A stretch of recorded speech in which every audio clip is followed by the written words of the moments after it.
Welcome back. A Dublin recovery group hoping to reduce opioid overdose deaths by giving out the overdose drug Narcan along with fentanyl test kits. The CDC says in 2021, more than 100,000 people nationwide died from drug overdoses.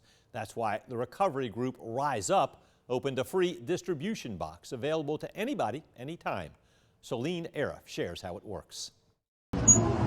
This box right here could be the difference between life and death. With the opioid epidemic at an all-time high right now, having Narcan can save a life, honestly. Ashley Black is the executive director at Rise Up, a Dublin recovery group. Narcan is the drug that reverses opioid overdoses, and she says it's important to get them into more public spaces. Not just in those, government buildings, but actually out in the public to where it's accessible for people that actually need it.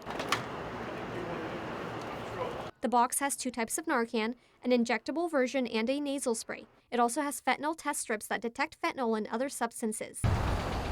Stephanie Casera is a substance abuse program supervisor with Community Service Board of Middle Georgia. Addiction does not discriminate. People with substance use disorders are everywhere. She said that's why resource boxes like these should be in every city. People who are suffering from an addictive disorder, they are not going to go buy Narcan. They're gonna, if they have the $10 or the $15 or the $50 to purchase Narcan, they're gonna go get high. The box is the first one in Lawrence County. I think rural areas don't have as many resources available, period. Black said that's why they'd like to add more boxes like this one. Recovery is real in Dublin, Lawrence County. Reporting in Dublin, Celine Arif, 13 WMAZ News.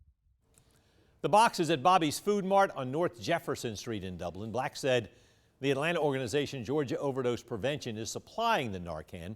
Normally, buying a single dose over the counter would cost about $50. And Dublin High School already has expanded access to Narcan for students and staff on their campus. There are Narcan boxes in the nurse's office and in the defibrillator boxes around the school. And a pending bill at the state capitol mimics that.